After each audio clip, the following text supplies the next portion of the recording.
सगळ्यांचं मनापासून स्वागत आहे। आज आहे सोमवार आणि मुलांना तर स्कूलला जायचंच आहे, पण त्याचबरोबर मार्गशीर्ष महिनाही सुरू झालेला आहे। सो थोडंसं मला किचनची क्लिनिंग करायची आहे। सगळ्यात आधी मग मुलांचं वगैरे आवरून देते आणि त्यानंतर मग किचन वगैरे क्लीन करणार आहे, कारण की दिवाळी झाली ना त्यापासून मग किचन वगैरे व्यवस्थित असं क्लिनिंग झालंच नव्हतं। सो ते करायचं आहे आणि आजच्या व्हिडिओमध्ये काय काय होतं हे सगळं तुम्हाला डिटेलमध्ये मी शेअर करते। व्हिडिओ स्किप न करता नक्की बघत राहा। किचन आवरायच्या आधी ना अनुचा टिफिन बनवला आणि आज बनवली होती त्याला बीन्सची भाजी, ज्याला आपण घेवडाही म्हणतो, श्रावण घेवडा असतो। सो श्रावण घेवडा आणि बटाटा मिक्स करून ही भाजी त्याला खूप जास्त आवडते। नाश्त्यासाठी ओट्स बनवले। मुलं स्कूलला गेल्यानंतर ना मी सगळं काही भांडे वगैरे घासले, त्याचा व्हिडिओ काही घेतलेला नाहीये, पण आता हे किचन बघू शकतात पूर्ण रिकामं केलंय आणि हे मला खरं तर घासायचं आणि याचं कारण मी तुम्हाला सांगते।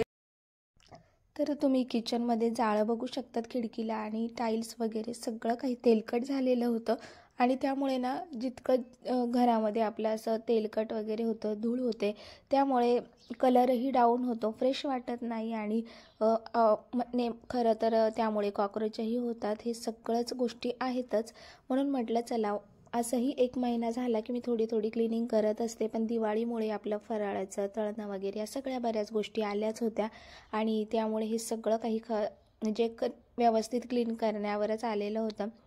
आणि दिवाळीला हा जो स्प्रे आणला होता ना, त्यामुळे मला खूप जास्त आत्ता तेव्हाही फायदा झाला। जे काही तेलकट गोष्टी होत्या खिडकीवरती किंवा ह्याच्या काचा लावलेल्या आहेत किचनला यावरती, नाहीतर ते बऱ्याच वेळ मला सगळं घासावं लागत होतं, पण हा जो स्प्रे आहे ना त्यामुळे एकदा स्प्रे मी केला आणि त्यानंतर घासणीने फक्त हात फिरवलेला आहे। खूप पटकन निघालेलं। म्हटलं चला आता सोपं झालं आहे किचन क्लीन करायला पण, तर ते करून घेते।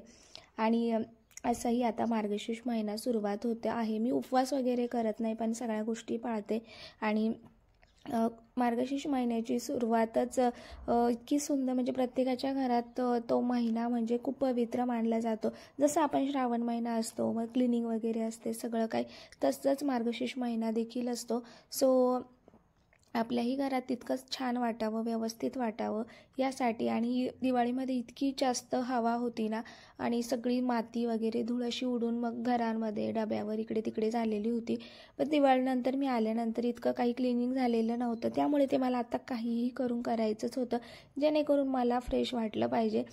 मी ना घर फ्रेश करण्याचं माझं एकच कारण असतं की मी किचनमध्ये जास्त वेळ असते आणि मला जर फ्रेश वाटलं तर मी छान जेवण बनवू शकते किंवा सगळ्या चांगल्या गोष्टी बनवू शकते। हा माझा खरा तर काय म्हणू शकतो तुम्हाला किचन क्लीन करण्यामागचा हेतू असतो आणि त्यामुळे मी नेहमी किचन क्लीन करत असते। बऱ्यापैकी खराब पण होतं, पण पुन्हा पुन्हा करते कारण की ती गोष्ट मला जास्त आवडते। आता तुम्ही म्हणाल फक्त क्लिनिंग आणि अशाच काय गोष्टी दाखवते, पण माझं जे डेली रुटीन आहे, ज्या डेली रुटीनमध्ये मी ज्या गोष्टी करते त्याच मी तुम्हाला दाखवणार। त्या व्यतिरिक्त जसं मला जमेल त्या गोष्टी मी तुम्हाला दाखवायचा प्रयत्न करत असते। असो, पण हे सगळं दाखवण्यामागे ना आणखी एक गोष्ट अशी आहे की यामुळे जर तुम्हाला कोणाला क्लिनिंग करण्यासाठी किंवा घरकाम करण्यासाठी जर कंटाळा येत असेल तर तुम्ही या सगळ्या गोष्टी बघून मोटिवेट होणार आहे आणि तुम्हालाही वाटेल की चला हिचं झालं तर आपणही करूया। आणि हाच एक हेतू आहे की चला माझ्या क्लिनिंगमुळे जर तुम्हाला मोटिवेशन मिळत असेल, तुम्हालाही वाटत असेल की आपणही आपलं घर छान ठेवावं, घर कसंही असो पण ते स्वच्छ असणं तितकंच गरजेचं आहे, त्यामुळे या सगळ्या गोष्टी मला करायला आवडतात। सो चला आता हे सगळं मी घासून घेतलं, त्यानंतर आता छान वॉश करायचं आहे।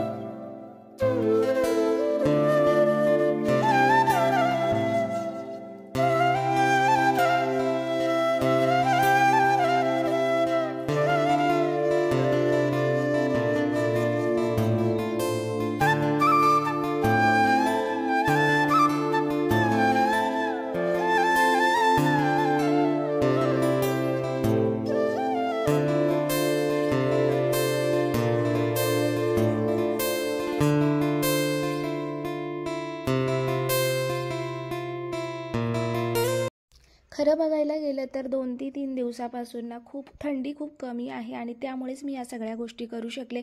इतक्या दिवस तुम्ही म्हणत होता की खूप थंडी आहे म्हणते आणि इतकं सगळं करते. कारणच तसं आहे, कारण की आता सध्या तरी गरम होत आहे आणि त्या गरम होत आहे म्हणून मग मी हे सगळ्या गोष्टी करू शकते. थंडी असली ना तर पटकन कसं तसं जेवण बनवायचं, अगदी पाण्यातसुद्धा हात घालायची इच्छा होत नाही. पण आता जरा गरमी होत होती म्हणून म्हटलं आत्ताच आपलं काय किचन आवरून होईल, त्यानंतर तर पुन्हा इच्छा अजिबात होणार नाही कितीही मनाला वाटलं तरी. म्हणून म्हटलं चला या 2-3 दिवसात आहे ना जे काही आवरायचं आहे ते आवरून घेऊया. बाकीच्या सगळ्या गोष्टी व्यवस्थित आवरलेल्या आहे, फक्त जे किचन आहे ते क्लीन करायचं दिवाळीपासून बाकी होतं, म्हणजे दिवाळी झाल्यानंतरचं. सो फायनली ते झालं, कारण की फराळाचे डबे वगैरे तेही होते माझे म्हणजे क्लीन करायचे. त्यानंतर एक्स्ट्राचा किराणा होता, त्या सगळ्या गोष्टी व्यवस्थित ऑर्गनाईज करून ठेवायच्या होत्या आणि सगळं व्यवस्थित ऑर्गनाईज केलं की मग आपल्याला काय संपलं आहे काय नाही या गोष्टीही कळतातच. आणि आता थंडीमध्ये मेथीचे लाडूही बनवायचे आहे, त्यामुळे एक्स्ट्रा काय गोष्टी आणायच्या आहे या सगळ्या गोष्टींचा विचार करण्याआधी किचन एकदा क्लीन केलं की मग सगळ्याच गोष्टी सोप्या जातात. सो असा काही माझा हेतू होता. आता प्रत्येक वेळेस तुम्ही बघतात मी नळी लावून छान एक खिडक्या वगैरे वॉश करते, पण पाणीच येत नव्हतं, त्यामुळे मग म्हटलं चला हातानेच पाणी इकडे सगळं टाकलं आणि हळूहळू हे सगळं किचन आहे ना हे क्लीन करून घेतलं. सो आजच्या दिवसामध्ये तर सगळं काही माझं हेच होतं की मुलांचा टिफिन वगैरे आणि किचन क्लिनिंग करणं या गोष्टी करता करता मला संध्याकाळचे 4 वाजलेले होते. त्यानंतर आम्ही जे काही लग्नाला गेलो होतो ना त्याचे नवीन कपडे हे हातानेच वॉश केले होते. ते सगळे कपडे मला व्यवस्थित आवरून कपाटातही ठेवायचे होते. या अशा सगळ्या गोष्टी आवरता माझा दिवस पूर्ण गेला. यामुळे फक्त क्लिनिंगच्या व्यतिरिक्त मी तुमच्यासोबत काहीही शेअर करू शकले नाही.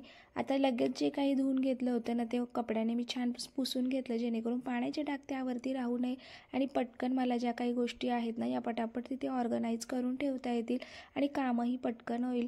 कारण की एखादी गोष्ट करायला गेली ना का दिवस कधी संपतो कळतही नाही आणि असाही आता हिवाळ्यामध्ये ना दिवस खूप छोटा असतो, त्यामुळे मग आपली कामंही आपल्याला असं वाटतं की खूप इतक्यात कसा दिवस गेला समजलाही नाही, पण हा दिवसच हिवाळ्यातले छोटे असतात आणि रात्र मोठी असते. चला त्यामुळे आजचा माझा दिवस हा असाच गेला.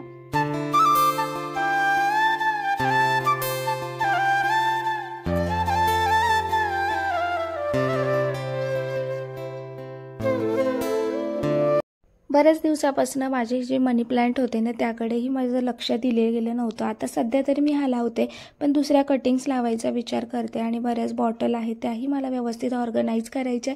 पण सध्या तरी एक गोष्टीवरती आपण फोकस करूया आणि हळूहळू एक गोष्टीने आपल्याला ज्या काही गोष्टी करायच्या आहेत त्या करूया. सध्या तरी हा मनी प्लांट ठेवला आणि या बॉटल आहे ना मी आतून नाही तर फक्त बाहेरून जे काही आपले तेलकट हात वगैरे लागले असतात ना त्यासाठी स्वच्छ धुवून वगैरे घेते, कारण की ऑलरेडी आपण आतून क्लीन केलेल्याच आहे आणि सध्या यातलं तेल संपलं होतं म्हणून म्हटलं खाली बॉटल आहे तर वरती इथे आपण छान क्लीन करूया, जेणेकरून हातात पकडताना कधी घाई गडबडीमध्ये हातातून सुटल्या नाही पाहिजे. तसं तर याची लिंक तुम्हाला हवी असेल तर डिस्क्रिप्शनमध्ये मी नक्की देते. आणि खरंच या बॉटल वापरायला खूप भारी आहे. खरं तर आहे ना तेल खूप कमी वापरलं जातं जर अशा बॉटल्सचा वापर केला तर आम्ही. सो चला आता हे सगळं वापरून झालं. आता छोट्या मोठ्या काही घरातल्या गोष्टी आहेत ना त्या लावायला घेते इथे. आणि ही ना आम्ही एकदा खारीक पावडर आणून बघितली होती की कशी लागते वगैरे, पण आम्ही लाडूसाठी न वापरता जे काही ओट्स बनवते ना त्यामध्ये मी ती वापरते आहे, जेणेकरून ओट्स थोडेसे आणखीन टेस्टी आणि हेल्दी पण होतील. कारण की बऱ्याच दिवस म्हणजे आठवड्यातले तर 5 दिवस तरी आमचं ओट्सचाच नाश्ता असतो, इतर 2 वेळेस काहीतरी वेगळं करायचा प्रयत्न असतो. सो चला आता छोट्या मोठ्या ज्या काही वस्तू आहेत त्या स्वच्छ केल्या आणि त्या लावून दिल्या जागच्या जागी. आता ऑइलच्या ज्या बॉटल आहेत त्याही पुसून घेतल्या आणि तेल त्यामध्ये भरलं. आता तुम्हाला एक गोष्ट इथे मला सांगायची होती, मोहरीचं तेल आहे ना आता हे नॉर्मल जे आपलं व्हेजिटेबल ऑइल आहे रिफाइंड ऑइल आणि हे जे आहे मोहरीचं तेल आहे आणि ते इतकं घट्ट झालं आहे म्हणून मी सर्च करत होते की मोहरीचं तेल हे ओरिजिनल आहे की नाही कसं ओळखावं. तर त्यामध्ये असं सांगितलं होतं की तुम्ही ते फ्रीजमध्ये ठेवा किंवा आता थंडी ऑलरेडी आहे, जर ते असं घट्ट होत असेल तर त्यामध्ये पाम ऑइल मिक्स आहे.